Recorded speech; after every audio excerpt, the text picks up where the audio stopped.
Perkenalkan, nama saya Linda Dina Lailayem dengan NIM 18704139. Pada saat ini saya akan mempresentasikan tugas saya dari mata kuliah Metode Riset Epidemiologi. Konsep penyakit dan hipotesis epidemiologi.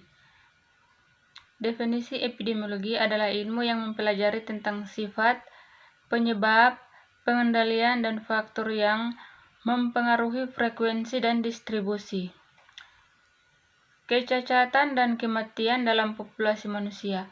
Epidemiologi juga meliputi pemberian ciri-ciri pada distribusi, status kesehatan, penyakit, atau geografi, agama, pendidikan, pekerjaan, perilaku, dan sebagainya.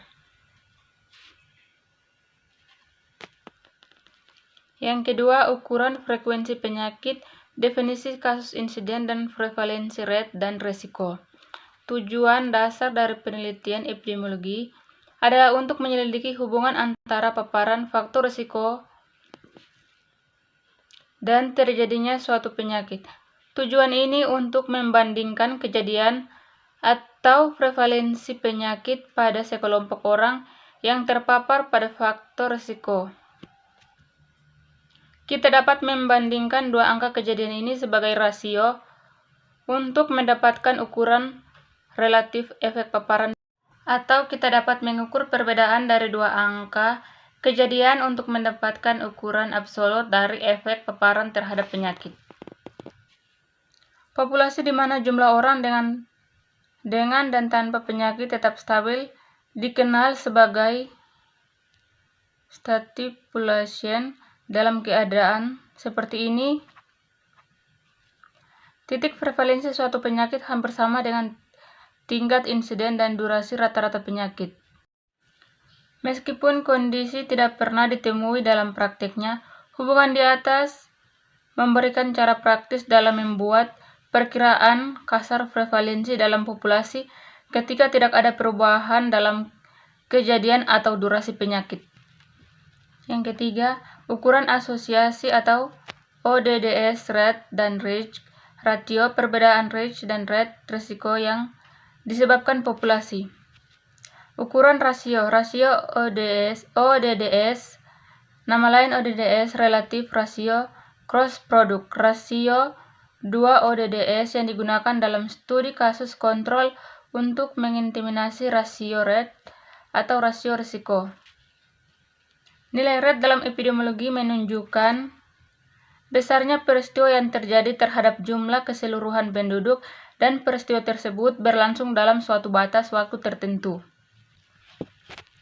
Risk ratio merupakan salah satu cara untuk menghitung perbandingan risiko terjadinya penyakit atau kondisi kesehatan pada kelompok yang terpapar dari kelompok yang tidak terpapar dan dapat digunakan pada periode waktu penyakit yang memiliki durasi tetap atau pasti.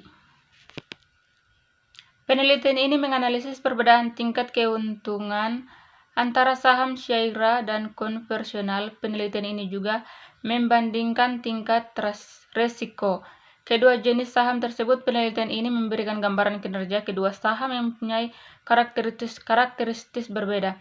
Tingkat polusi udara yang tinggi dapat menjadi salah satu faktor risiko dalam kasus fatal COVID-19 menurut keterangan resmi Organisasi Kesehatan Dunia atau WHO. Yang keempat, desain studi kasus ekologis cross-sectional, kontrol kasus cohort, intervensi community-based. Studi ekologi atau kolerasi berguna untuk menghasilkan hipotesis dalam penelitian. Ekologi unit analisis adalah sekelompok orang dan bukanlah individu. Studi cross-sectional adalah mengukur prevalensi penyakit dan sering disebut studi prevalensi. Dalam sebuah studi cross-sectional, pengukuran faktor risiko dan efek pada saat yang sama. Studi kasus kontrol merupakan penelitian epidemiologi analitik observasional yang menelaah hubungan antara efek penyakit atau kondisi kesehatan tertentu dengan faktor risiko yang tertentu. studi kohort, namun lebih kuat daripada studi kohort seksional. Penelitian dimulai dengan mengidentifikasi pasien dengan efek atau penyakit tertentu. Community-based atau pendekatan yang berbasis masyarakat adalah upaya memberdayakan kapasitas masyarakat untuk dapat mengenali, menelaah, dan mengambil inisiatif untuk dapat memecahkan permasalahan-permasalahan yang terjadi. Yang berikut bias pengganggu dan efek modifikasi. Bias pengganggu dan efek modifikasi.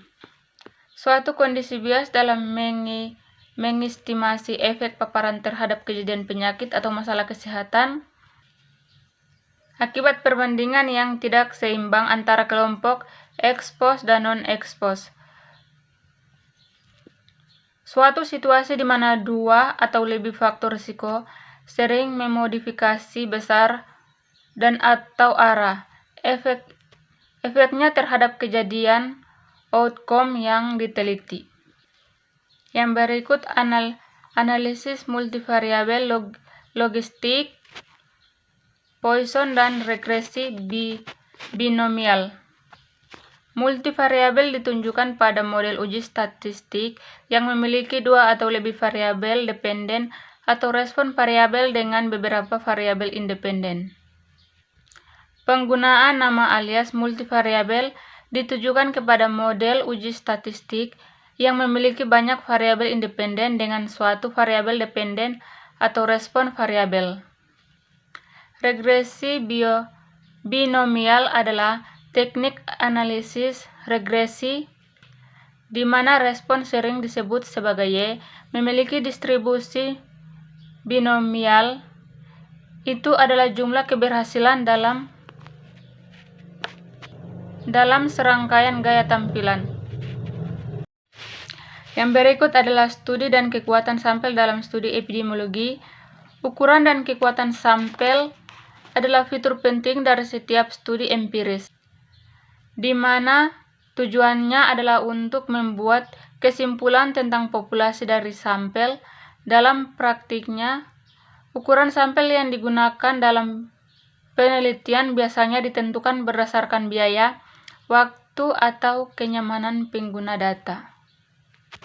Yang berikut adalah topik khusus pencegahan penyaring epidemiologi molekuler, variasi geografi dalam terjadinya penyakit, kesenjangan kesehatan. Demikian adalah video presentasi dari saya. Sekian dan terima kasih.